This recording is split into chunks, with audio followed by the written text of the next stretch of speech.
He is the CEO and founder of Nurture Talent Academy. Nurture Talent Academy is the first institute for training entrepreneurs, started in June 2010 with the objective of training and mentoring startups, students and professionals. Nurture Talent Academy has already conducted 187 workshops across 66 cities and attended by more than 10,000 students. So I welcome both our guests, Mr. Amit Grover and Swapnil Khandelwal.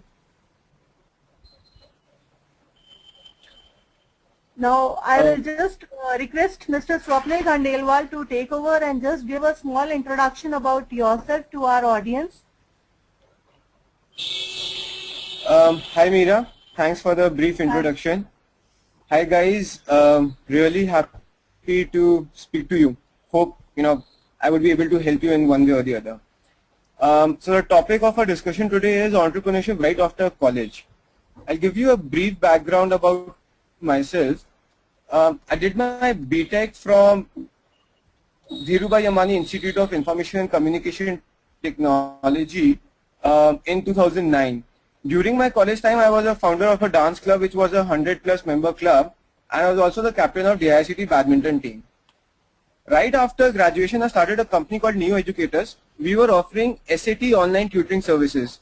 SAT is more or less a standardized exam in US, which is important for high school students to give in order to get admitted into colleges. Just the way we have IIT, JEE, AIEEE, PMT, etc. to get into colleges. The same way SAT is an exam for the US students. I was a sole founder and it was a profitable venture before I shut it down.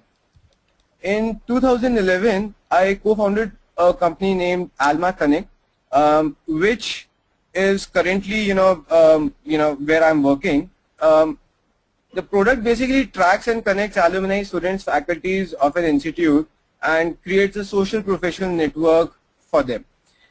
We are a CIE IIM Ahmedabad incubated company. We received a 25 lakhs funding from Indian government a few months back, and currently we have offers for angel investment. So, this is what I have been doing since my graduation, and I'll be happy to share my experience, what I've gone through and what I've learned, and just see if you could if we could help you in any manner. So, journey from final year. What is the mindset in our final year? Basically, in our final year, we have three options. Either we take up a job, either we go for further education, or we dive into entrepreneurship. I would just like to get a feel of how many of you are students here. Could we have a small poll on, how many of you are students? Meera, could you please facilitate that? Yeah, 1 second. So you'll get a small poll on your screens asking whether you are a student. Just put up yes or no if you are a student.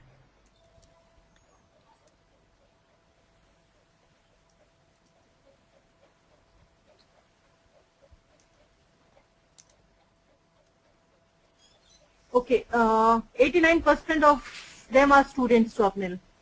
Great. So I think so that all of you would be at some point of the other thinking of whether you should go for a job, further education, or entrepreneurship. So the first thing that we look at is that the first decision that we have to make is whether we have to dive into entrepreneurship or not.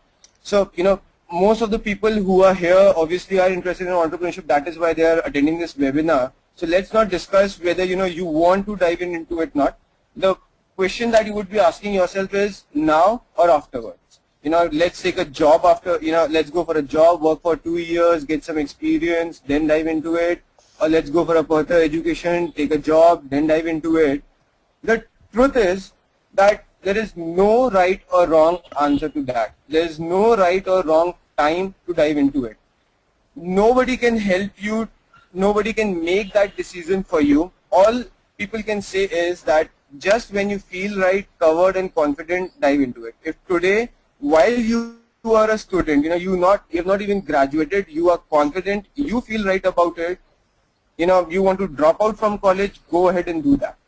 There would be no time when someone would say that now there will be no risk, or this is the best time for you, or this will ensure that you will be super successful if you do it at this moment. Just when you feel right, you have to be honest to yourself. When you feel right, confident and covered, go for it. There are always ways to look at anything in a positive and negative manner. Some would say that after 2 years, you would be having more domain knowledge, but at the same time, you would be having more obligations. People will be after you to get married. You'll have more liabilities. So there are always flips and pros and cons. And if you answer to yourself, you'll feel that inside, if you are confident that I will be able to do it, go for it.